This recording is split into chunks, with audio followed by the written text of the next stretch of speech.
नाज़रीन, जुमा की नमाज में कुल कितनी रकात होती है? जुमा की नमाज में जो सुन्नतें हैं उसे हमें ज़ोहर की नीयत से पढ़ना है या जुमा की नीयत से? आज मैं आपके सामने ये मसला काफ़ी तफसील से और बहुत ही आसान लफ्ज़ों में बयान करने वाला हूँ। अस्सलामु अलैकुम वरहमतुल्लाहि वबरकातुहू। मैं मोहम्मद मुस्लिम रज़ा हशमती, आप देख रहे हैं अस्करी चमन। पहला सवाल कि जुमा की नमाज में कुल कितनी रकात होती है।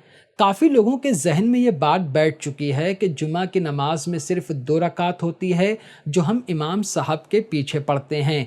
आपने भी देखा होगा कि जुमा की नमाज में काफ़ी लोग जैसे ही फ़र्ज़ नमाज अदा करते हैं फ़ौरन निकल जाते हैं मस्जिद से, मालूम नहीं वो सुन्नतें पढ़ते हैं कि नहीं पढ़ते हैं।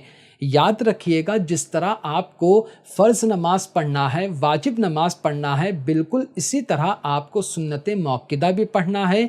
अगर आप इसे छोड़ेंगे तो कल मैदान महशर में आपसे इसके बारे में पूछा जाएगा और आप गुनहगार होंगे। यहीं पर एक बात मैं ये बता देता हूँ कि जुमा की नमाज में सिर्फ 2 रकात नहीं बल्कि जुमा की नमाज में टोटल यानी कुल 14 रकात है। 4 रकात सुन्नत मौक़िदा, 2 रकात फ़र्ज़ जो हम इमाम साहब के पीछे पढ़ते हैं, फिर 4 रकात सुन्नत मौक़िदा, फिर 2 रकात सुन्नत मौक़िदा और फिर 2 रकात नफ़ल।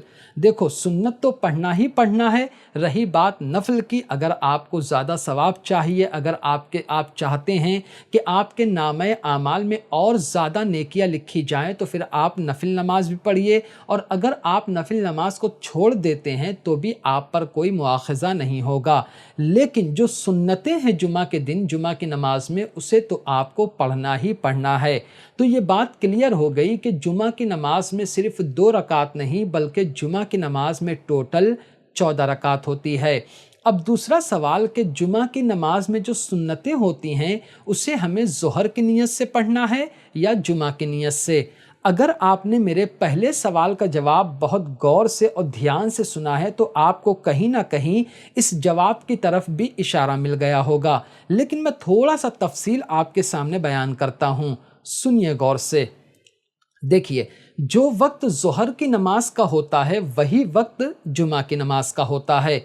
यानी जैसे ही ज़ोहर की नमाज का वक्त शुरू होता है तो जुमा की नमाज का वक्त भी शुरू हो जाता है, और जब ज़ोहर की नमाज का वक्त ख़त्म होता है तो जुमा की नमाज का वक्त भी ख़त्म हो जाता है। हम फ़र्क मतलब ये सिर्फ इतना है कि हम हफ्ते में 7 दिन में से 6 दिन ज़ोहर की नमाज़ पढ़ते हैं उसी वक्त में, और जुमा के दिन उसी वक्त हम जुमा की नमाज़ अदा करते हैं। और जब ये भी बात क्लियर हो गई कि जुमा के दिन हमको जुमा की नमाज ही पढ़ना है, और जब हम इमाम साहब के पीछे 2 रकात फ़र्ज़ नमाज में जो नियत करते हैं वो जुमा की ही करते हैं, तो फिर आप खुद सोचिए कि जुमा के दिन जुमा की नमाज में हम सुन्नतों की नियत में ज़ोहर की नियत कैसे कर सकते हैं। हमें वहाँ पर जो नियत करना है सुन्नत में, चाहे वो 4 रकात हो या 2 रकात हो, हमें जुमा की नियत से ही नियत बांधना है।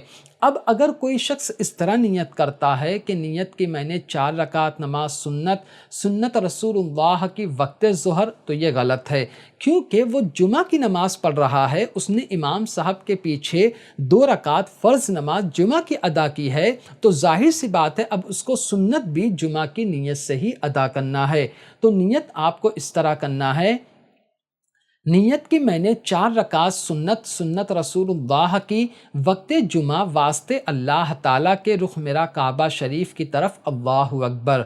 और अगर आप 2 रकात नियत कर रहे हैं तो इस तरह पढ़ेंगे, नियत की मैंने 2 रकात नमाज सुन्नत रसूलुल्लाह की वक्त जुमा वास्ते अल्लाह ताला के रुख मेरा काबा शरीफ की तरफ, अल्लाहु अकबर। तो उम्मीद करता हूँ कि अब आप समझ गए होंगे कि जुमा की नमाज में टोटल कितनी रकात होती है और जुमा की नमाज में जो सुन्नतें हैं उसे हमें किस नीयत से पढ़ना है। फिर भी अगर आपका कोई सवाल है या कोई बात समझ में नहीं आई है तो मुझसे ज़रूर पूछिए, मैं इंशाअल्लाह उसका जवाब ज़रूर दूंगा। अगर आप जुमा की नमाज का मुकम्मल तरीका सीखना चाहते हैं तो मुझे कमेंट करके ज़रूर बताइए। मैं इंशाअल्लाह ताला पूरी तफसील के साथ, काफ़ी वजाहत के साथ एक वीडियो उस पर बना दूंगा। तो आज की वीडियो में सिर्फ इतना ही। अस्सलामु अलैकुम।